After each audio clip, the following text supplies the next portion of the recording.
Okay, let's get started. Again, just for those of you that just joined us, my name is Mark Wyllie. I'm CEO of Flagship Solutions Group. Welcome to today's call. We're honored to be joined by our guest speaker, Ted Julian, who is a co-founder of Resilient, which was acquired by IBM, and he's now Vice President of Project Management with IBM. And he'll be going through breaking down the silos between IT and security operations. My role really today is to set up the webinar, talk a little bit about Flagship, not too much, but just enough so that you get an idea of what and who we are and what we do. We are all about the data center and providing automated and security services. We do a lot of monitoring and management around customers, both on-prem and off-prem solutions. Our go-to-market is very much assessment-based. As you can see here, this is our methodology. First thing we do, we don't come in and say, well, you need 5 of these and 2 of those and 3 of these. We're all about understanding the environment, what you currently have, and then looking at what you really need, making recommendations around that. Some of that are things that we can do, and some of it are going to be things that are outside of what we do, but can work and coordinate that from a project management perspective. We do a lot of the installation and implementation of the solution. And then the main thing that people are looking for today is the ongoing managed services support. So we provide that as well. And just to that point, managed services, especially in the day of the COVID virus, the one good thing, and I hate using the word good and virus in the same sentence, but is that from the very beginning of our managed services business, about a decade old now, it's all been remote delivered, meaning that the majority of the engineers that support the work that we do are all remote across the United States. And so when this whole thing with COVID happened, it was not really a big impact on us in terms of how we serviced and supported our customers. We did have a few guys that were in the NOC here located in our office, but they're now working remote as well. The other thing that I want to point out on this is that we are very flexible in terms of how we work with customers. A lot of times people want to start very slowly. The term I use a lot of times is, I think a lot of people think that the cloud computing is self-service and they like that idea until they do it once or twice, and then they don't want to do it anymore. So we're more than willing to start with helping you with that move to cloud and move to managed security services, all the way up to just taking it totally off your hands. And with that, I would like to transition and introduce Ted Julian. As I mentioned, he was one of the co-founders of Resilient, which is a security software platform that IBM acquired and has now integrated within IBM Security. One thing I do want to mention about IBM Security that a lot of people don't know is that IBM is actually the #1 cybersecurity provider in the world. And I think Resilient is one of those key components. As many people know, IBM acquired Red Hat not that long ago.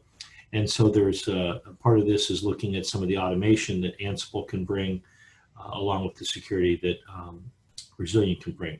And with that, I'll turn it over to Ted. Ted, it's all yours. Hey, thank you very much. Just want to make sure you're able to hear me okay and see my slide. Yes.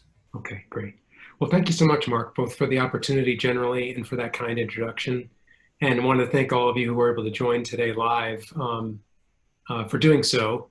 And hope you find it worthwhile. We all have a lot of things we could do, even though we might be sequestered home because of COVID. The fact that you've given us an hour or so of your day, we take it seriously and have done our best to try to provide some content here that is new and fresh. There'll be some things we'll cover that, of course, are going to be familiar. But we've not done our job if we haven't offered you some new and maybe provocative ways of thinking or doing or acting or what have you. And we'd love your feedback about that. If you feel like we've come short or there's a way that we could do better afterwards. And things you liked too, that's always nice to hear. So did want to spend a little time talking about the SOAR business and automation. I'm going to define both those terms because certainly there's a lot of interest in the marketplace in both these areas. And one of the things that we're going to delve into is the opportunity to use these trends in the industry to break down silos we've had, I think, effectively forever between IT and security, or between IT ops and security ops specifically as it relates to automation. And we believe that if done right, implementing SOAR projects, using automation as a part of it, there is an opportunity to break down those silos. And in doing so, unlock additional efficiency and capability. And while that never goes out of style, I think it's safe to say it couldn't be more important than it is given the environment we find ourselves in today. So yeah, as I said, I first will define my terms. What is SOAR? What does that mean? A little bit about some of the top use cases we see our customers leveraging our SOAR platform and the value that we see it providing them. Then I do want to talk a little bit about the role of integrations and their types as it relates to SOAR. This will both, I think, be good content, but it also sets the table for Ansible. You know, if you don't know about Ansible, then some of this stuff in the previous two sections will be not new to you. However, the security use cases probably will be new to you. So hopefully you'll find that interesting. If you're not familiar with Ansible, then these first two categories will sort of set the table for a good conversation about Ansible that I think will be one you'll find interesting. And then having done all of that, we'll kind of wrap things up by delivering the payload I promised at the start, which is what are some of the risks as organizations go through these projects that we've seen, and what opportunities do we see to kind of both address those risks, but as I said, get some additional capability or efficiency on top of what you might otherwise.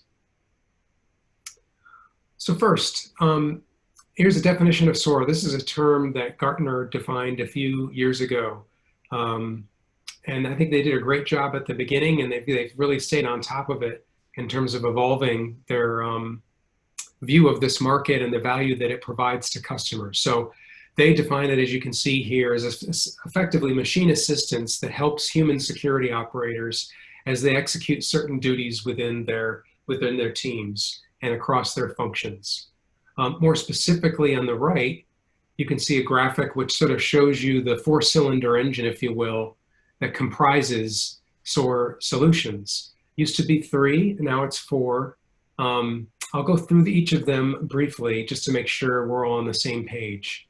Why don't we start in the lower left, which is the Orchestration and Automation engine. This would be the set of capabilities that will allow you to either automatically complete certain tasks or tee up their automation so that the user can execute them with the simple click of a button. An example here would be maybe you're investigating a potential phishing attack, you have some malware associated with that, and you'd like to identify, first of all, is this known to be malware? And if so, how widely present might that be in our organization? And using SOAR technologies, you can orchestrate or automate that so that by the time the user or the SOC analysts sort of logs into the case, we're going to talk about that in a minute, to sort of progress the organization's response to this incident, a lot of that grunt work they would otherwise have to do normally is done for them already. And instead of, you know, opening up Carbon Black, for example, and maybe giving it a hash or something like that to do a search, the SOAR platform has done that for you already. It has taken that hash, it has already passed it to Carbon Black. Carbon Black has run its search, and the results are reported back in the SOAR platform as, say, a data table perhaps, within that task of evaluate how widespread this malware is.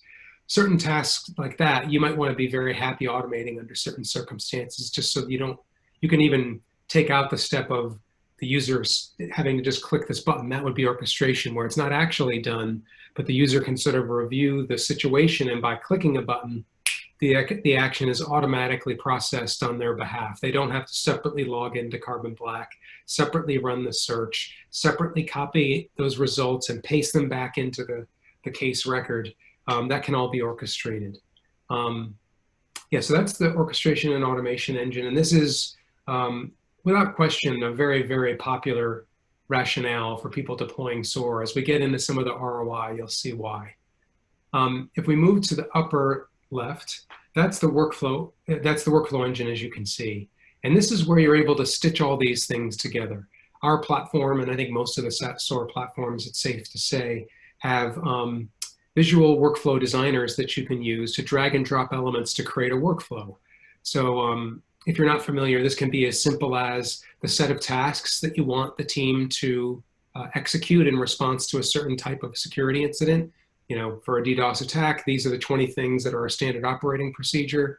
We're going to put those into our SOAR platform so that we now have an ability to collaborate in real time track the results, generate reports on how things are going. You can make all this conditional too, so that you can simplify the user experience. So you might say, well, we know for a phishing attack, there's 75 things we might need to do. We know we only need to do approximately 30. We just can't tell which 30 when we start. You can use workflow engines to put logic into that workflow to remove the user of the burden of figuring it out. So effectively, it simply presents them with the first 5 or 10 tasks. And based on how those are completed, it then gives them the next 5 or 10 tasks so that the user only ever sees the 30 tasks that ultimately need to get done. And this is important, as you probably would realize, because it allows you to complete work, get incidents processed, maybe even closed, with a lower level of skill set or capability than you might otherwise require, because that lower level analyst can perhaps do those 30 tasks with a little bit of hand-holding. Giving them the list of 75 and expecting them to figure it out, that might be a taller order. That might require somebody more senior on the team. So that's kind of the people and process side. But another big part of the workflow engine is the technology side. And it ties directly to the O&A stuff, the orchestration and automation stuff I was talking about earlier, where you can seamlessly string together these people and process components as well as these integrations into a single workflow to really structure your whole process in as great detail as you'd care to, so that those first 5 tasks maybe get completed by the user. That then triggers an automation, which does a bunch of things based on how they've completed those 5 tasks. The user is now presented with those results. Maybe some things you're able to close out immediately using other automation. Other things you may require the user to sort of evaluate and decide if they want to execute that automation. That'd be orchestration.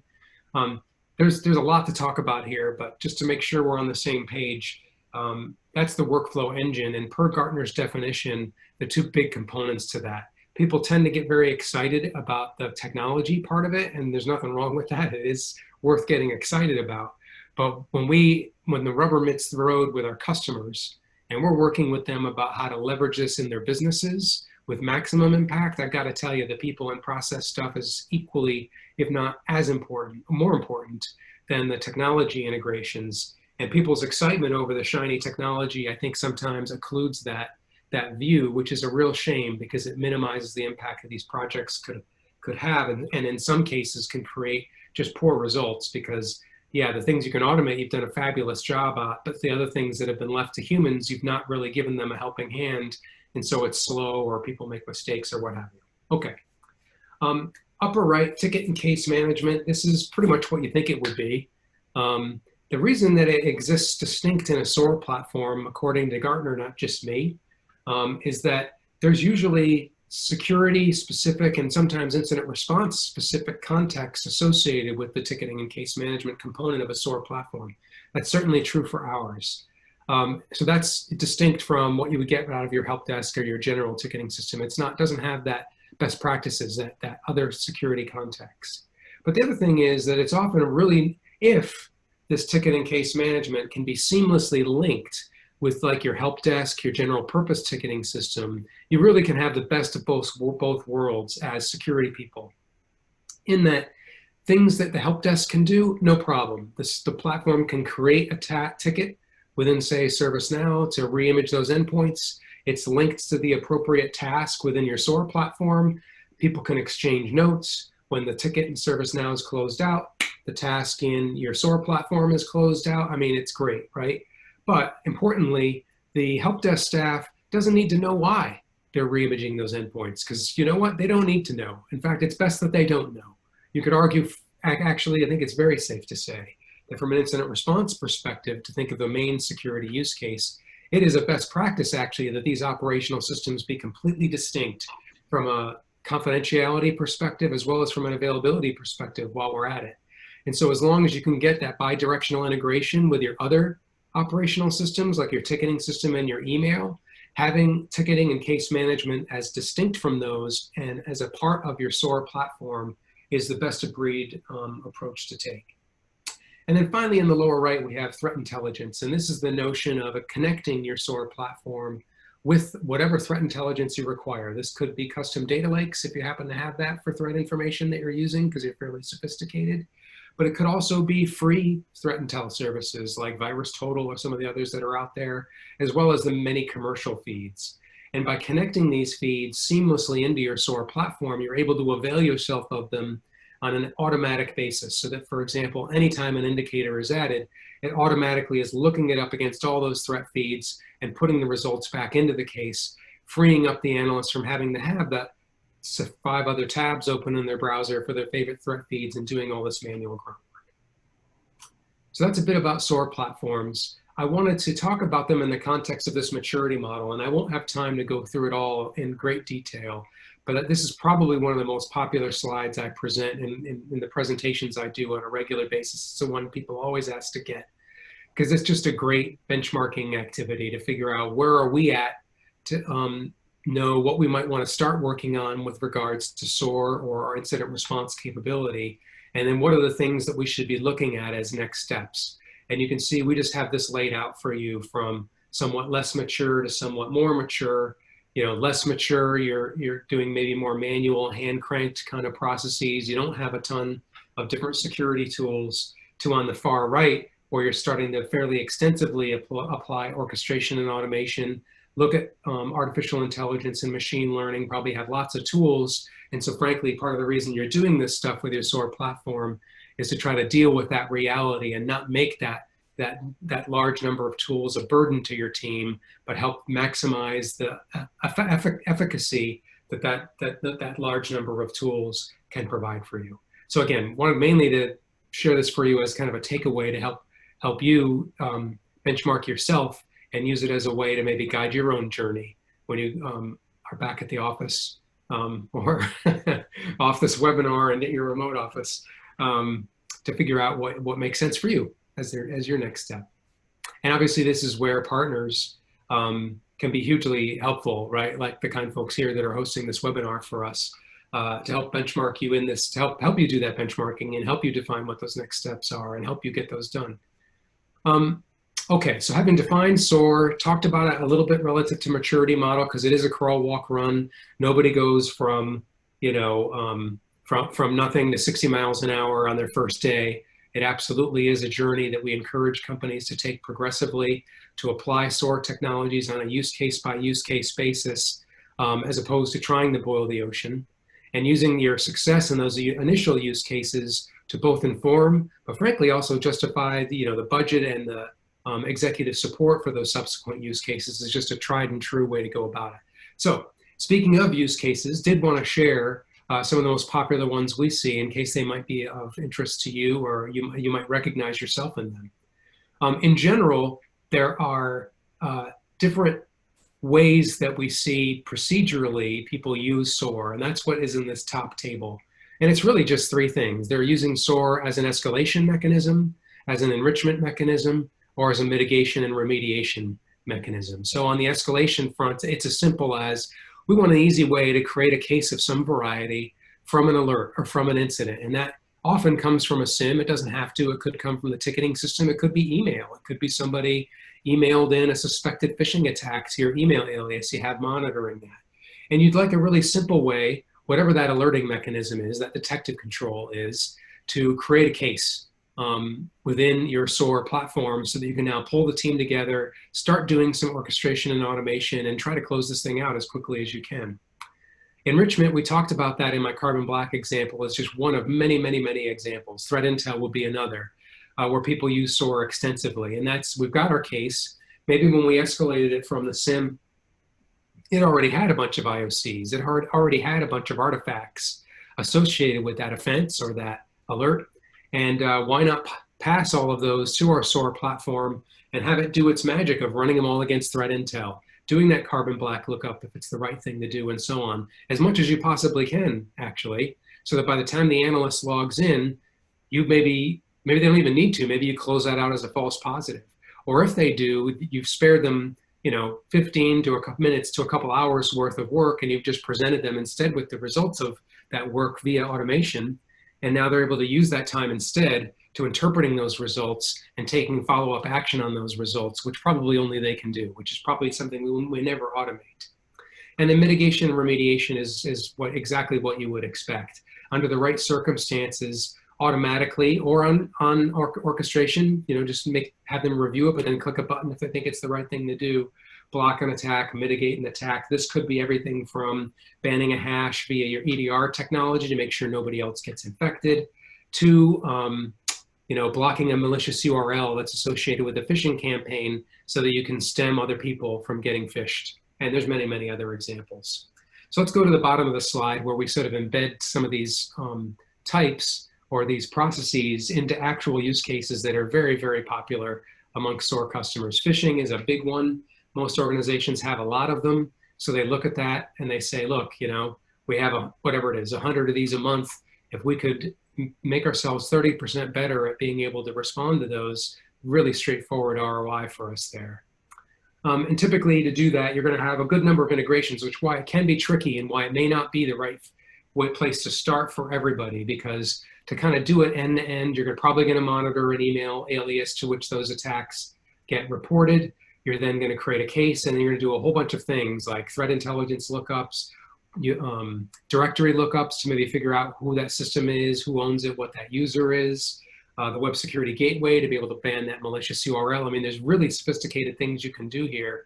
But as I said, it is one of those that, as attractive it can be, it may not be the right place to start. You might want to start with something that's a little bit simpler and easier, or just pick off a part of the phishing problem, get success with that, and then tackle more later on. Malware, that's an obvious one. Probably everybody gets to that pretty quickly. And this, probably isn't something you can make end to end.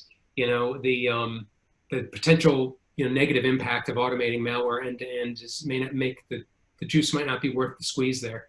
But there is an enormous amount of efficiency that you can generate by leveraging O&A as part of a broader malware workflow, and that's what makes it very popular for customers. And as you would guess, things like connections with threat intelligence and EDR platforms would be key here. And then finally, vulnerability assessment is a really popular one. We're doing a bunch of scans, and the proverbial problem for everybody is how do we, track that follow through and make sure that the right patches are deployed, or whatever mitigating control might be appropriate is put in place. And it's just notoriously difficult to make that happen. But SOAR platforms fully conceived are a great way to do that, because not only can you orchestrate and automate some of that activity to help make sure it gets done or make it easier to get done, but you're doing that with case management at the side so that you can track results. You can set timers for those things. So if 2 weeks go by and nothing's happened, it automatically pokes somebody to say, hey, we need a response to this. Or you can set up an escalation. Or if after 2 escalations to them, it doesn't happen, it goes to their boss or whatever. There's all kinds of great stuff that you can do here.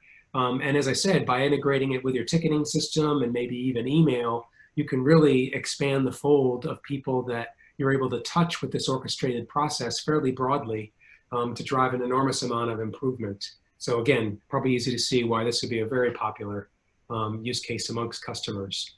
I'll just go ahead and build this out in the interest of time, because as you can imagine, what happens as companies go on this journey is they find their SOAR platform really becomes kind of a hub for orchestration and automation within their security practice more generally, and sometimes even beyond spilling over into IT, as we're going to talk about. And you can get a picture that looks like this, where you've just got a whole bunch of different systems that you've integrated with your SOAR platform to support various use cases. And in the workflows you've described, you've got a whole bunch of manual or automated activities that occur because of the SOAR being this glue, this hub that ties all those systems together. And my goodness, it's powerful. I mean, the ROI in terms of efficiency is probably readily apparent based on what I've talked about. But just the fact that it helps you unlock value that could otherwise be lost in these platforms is a big thing that we find a benefit as well, that they're just seeing more and more reliably acting on the things that they see from the technology they've already bought and paid for. And so that's kind of a no-brainer, right? Okay, so let's put this into dollars and cents. This is based on an actual customer of ours that had been leveraging us for a very specific use case. And you can see the details here of that use case and the things that they were trying to do.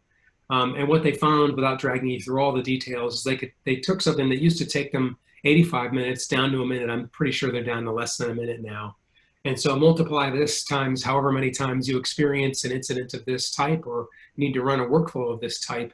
It's very easy to generate some pretty impressive ROI on a use case by use case basis with these SOAR deployments, which is without a doubt part of the reason they're so popular and it's such a big topic in the market. All right, so at this point, I want to start to transition over to integrations and automations because that's where Ansible comes in. But to do that, I wanted to set the table quickly on integration types because I just showed you this beautiful picture, right? Like all these things are integrated and it's wonderful. And we have all this O&A running across all of these use cases. And I'm not going to lie to you that, you know, it takes some work, it takes some investment to get there. And in some ways it is rocket science because it's stuff we've dreamed about forever that's now possible by mere mortals. But I want you to go into this eyes wide open. There are different types of integrations, and this is true no matter what SOAR platform you look at.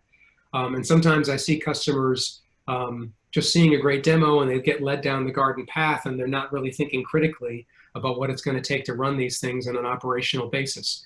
So at the highest level, any vendor is going to have validated and supported applications and some number of community applications. And there is almost always a difference, no surprise, as there usually is, between the support of those integrations, right? A validated and a supported application, well, it is what you think it would be.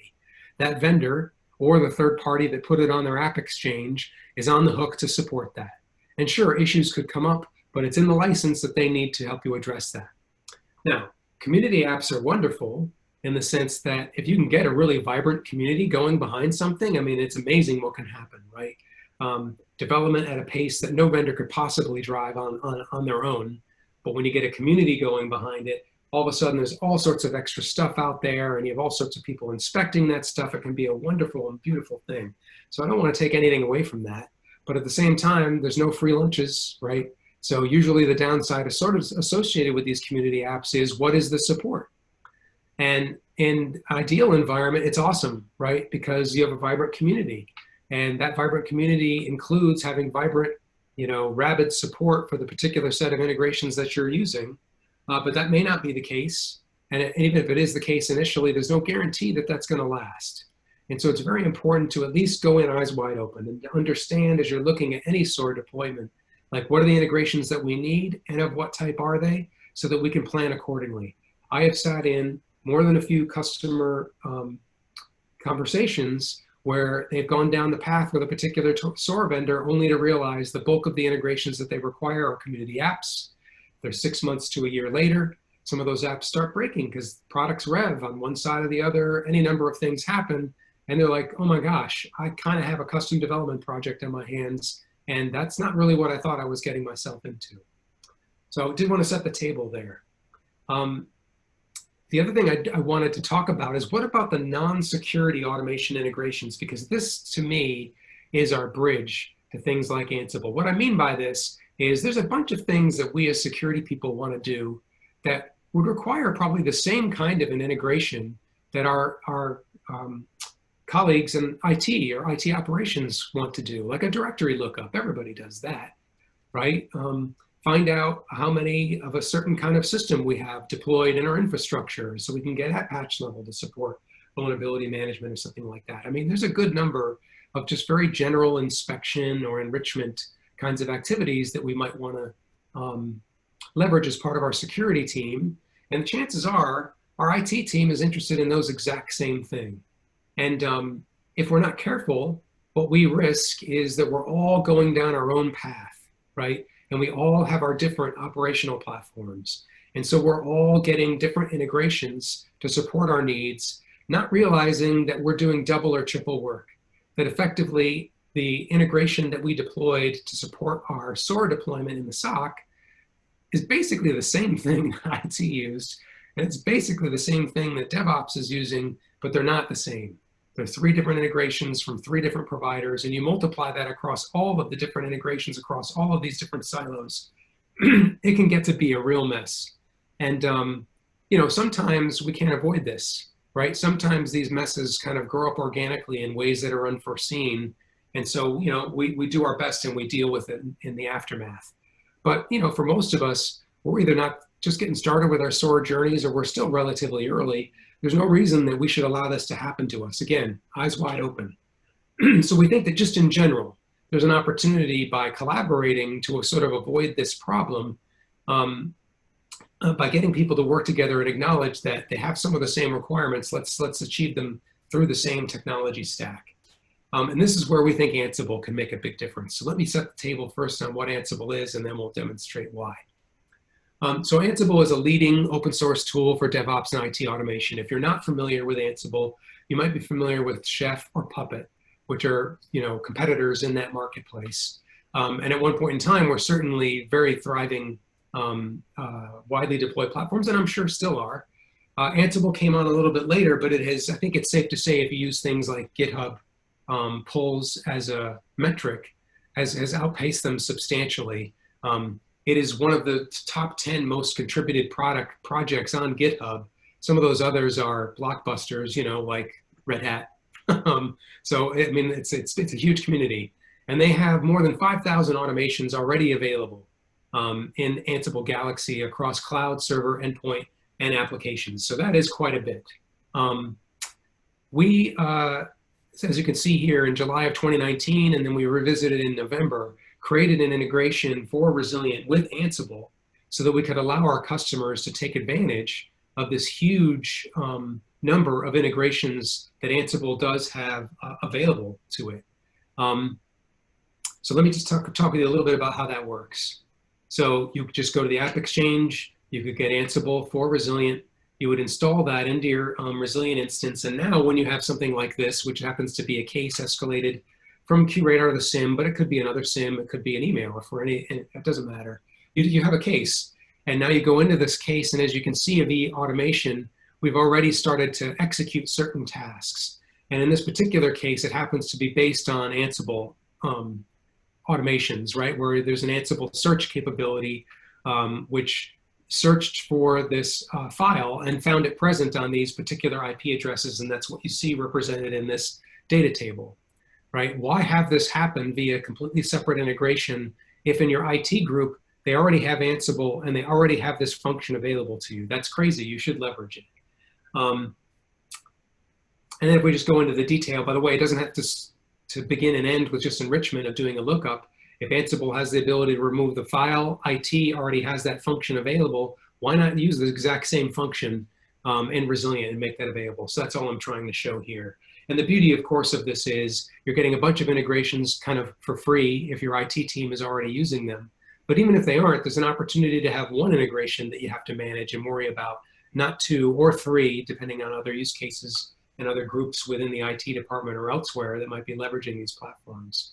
All of this you can lay out via our workflow editor. I talked about this as part of a SOAR platform generally. And so here you can see us adding Ansible functions to a broader workflow to get work done as part of a incident response or other security workflow. So it really doesn't operate a whole lot differently than any other Resilient integration for those of you who may be familiar. I did want to mention that where they are particularly strong, not surprisingly, given their focus is in the cloud. And so I just screenshotted here the modules that are available in the three major cloud platforms. And you should see that there are quite a few, right? So this is an area where if Ansible is really deep and you could or already are leveraging Ansible, you'd be insane not to leverage this, right? I should be clear where Ansible is less strong is in security. It is a strategic objective. They are adding more all the time.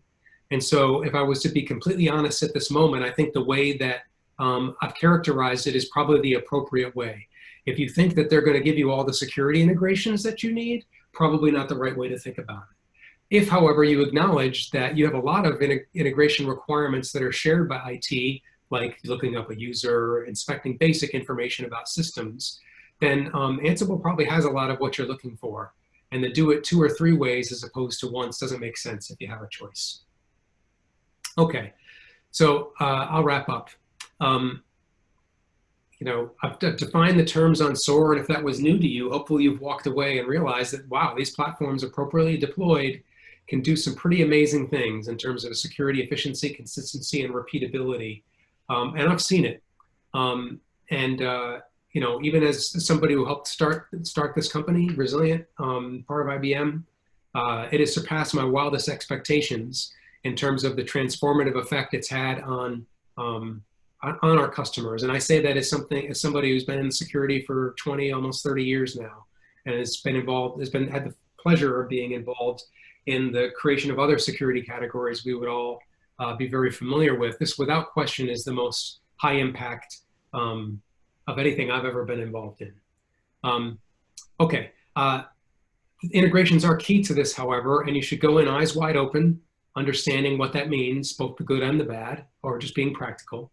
But I think importantly, and that's the bridge here to the back half, is that you're missing a trick if you're not looking at Ansible or its peers in the marketplace that do IT automation more generally, because there's a huge opportunity to get a force acceleration effect, as well as drive broader synergy across the organization by either helping them driving them to look at these things, because they probably should, or probably more likely availing yourself of the fact that they probably already are. Because I do see this all the time, and I have these conversations with customers where security, for lots of good reasons, has no idea that Ansible is widely used in IT, or they've been kicking the tires on it big time and they're about to make a massive strategic commitment. I can think of 2 customers that fit that bill in the last 6 months. So anyway, you're missing a trick if you don't look for this synergy, because it allows you to both take your SOAR implementation to the next level by availing yourself of those additional integrations and that synergy with your colleagues in IT, while at the same time, not making some of the mistakes or the pitfalls that are avoidable at this point in time and that otherwise you're going to have to claw your way back out of later. Whew, okay, I appreciate you guys' time so much. I'm going to turn it back to Mark. Well, thank you, Ted. Appreciate it. Let me go back to the next part of our presentation.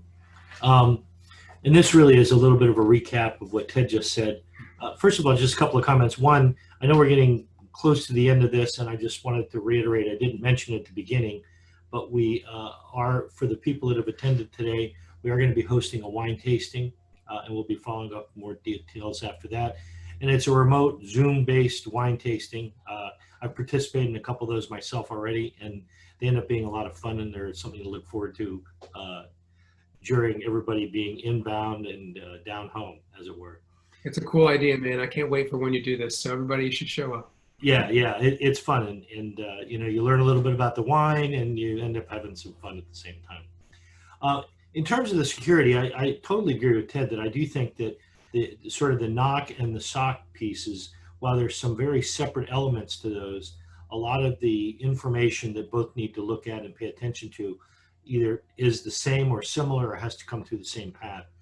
But you'll see, from a security solutions perspective, a lot of people, it is the advanced threats, malware, the phishing, but the problem is that there isn't a lot of expertise, especially of what, you would consider to be more mid-sized companies. And that's where we really try to help fill that void and provide that level of expertise.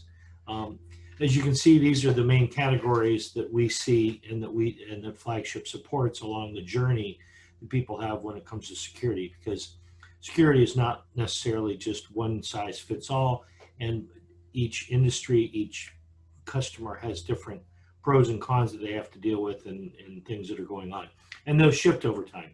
Obviously with the virus, you've seen a lot in the news about, there are different state groups that are trying to hack, hospitals now, and virus and different pharmaceutical companies. So those are some of the areas that we focus in there.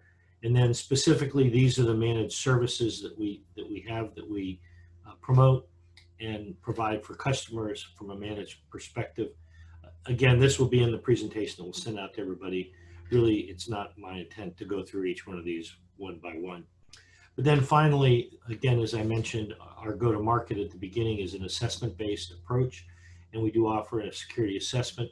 So if anybody's interested in understanding sort of the landscape that they have and looking at it at a broader perspective, to then take a step forward to determine what it is that you need to really focus on and do, that's what we provide. With that, I'm going to go to the Q&A portion so that if anybody has any questions, and then after that, I got a couple highlights that I want to feature, and then we're going to do the poll, which is what you have to hang around till for us to ask you some questions to be included in our wine tasting. So with that, I'll open it up, and Trish, if you could moderate any questions that come in.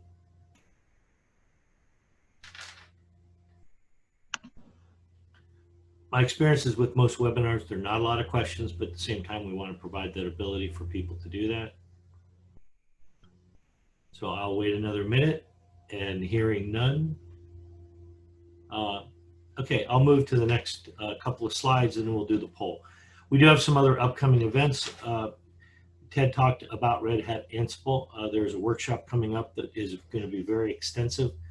And for anybody that's interested in understanding more how to automate the data center and the kind of features and functionality that Red Hat Ansible provides, this would be a very, very in-depth, detailed one. And then you see August 13th is the date that we picked for the virtual wine tasting. So please join us for that. And then finally, August 20th, there's another webinar that's talking about the anatomy of a ransomware attack. Because again, I think if anything with the virus that is around us today, I've seen personally a lot more emails, both phishing attacks and ransomware kinds of things, just because there's a lot of uncertainty out there, and there's a lot of people that are trying to get access to you and yours. I had one literally yesterday where it looked like we won the Publishers Clearinghouse for $750,000. That was literally just yesterday. So I don't think that we won it. I'm pretty sure the fact that they wanted me to go to the post office and get $1,500 worth of money orders, for me, pretty much sealed the deal, but they're out there. So be cautious and careful. Hey, Mark. Go ahead. I'm so sorry. We do have a question. Do you want to keep going, or? Yeah, no, go ahead. Go ahead. Okay, we have Thomas asked. He actually has two questions. The first question is, how can we better protect containers? Maybe this Ted wants to jump in, or yes. do you have an answer? And the second question, just so you know in advance, is can we automate protection for remote endpoints? Sure, I can take a stab at both of those, and then Mark, if you have something you want to add, that'd be fine. In terms of containers, I confess that's not my area of expertise. I mean, I certainly know, like anybody, that there are a handful of companies out there that have container-based security solutions, and it does seem to be a pretty hot space, but I'm not familiar enough with them, nor do I talk with customers enough about this particular topic to have an informed point of view there. And I'll take the second one, and then Mark, you can come back to both of these. Maybe on containers, you got more than me. In terms of automating protection for remote endpoints, the limit from a SOAR perspective, we orchestrate capabilities that already exist, right? So you either have that ability or you don't, based on the technology that you already have deployed.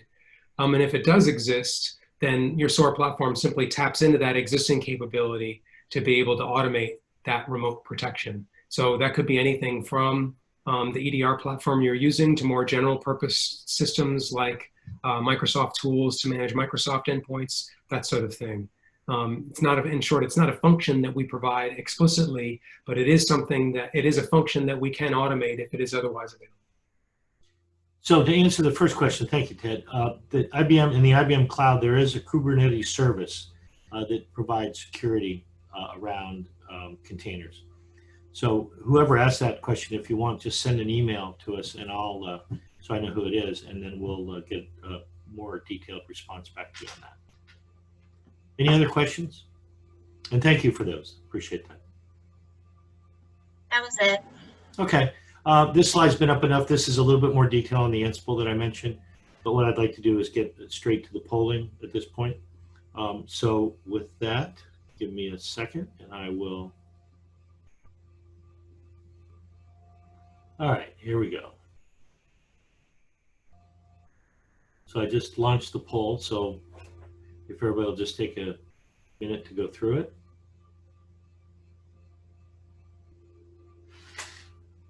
Okay, with that, I'm going to go ahead and end the poll. It looks like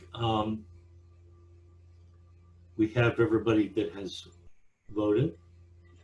Hey, Mark, I also have one more question here for you and Ted.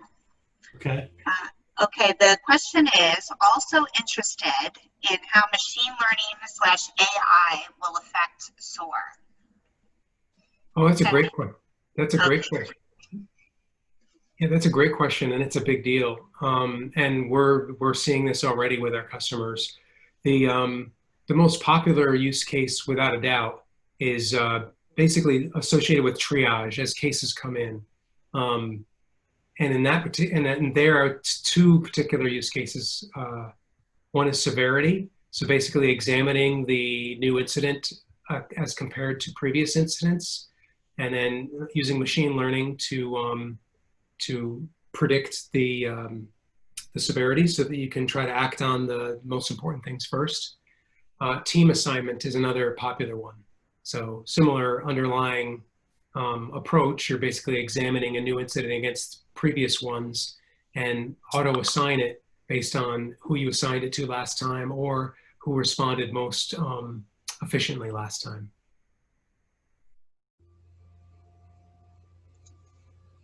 Okay. Great. Okay. Thank you, Appreciate Ted. Yeah, Thank you, appreciate it. Thomas. Yeah, good. Another good question. So that's good. All right. Well, with that, I'd like to thank everybody for attending. We did get good results on the poll. We'll share that along with the presentation afterwards. And we look forward to seeing everybody at the virtual happy hour. Thanks again. Have a great day, and everybody stay safe.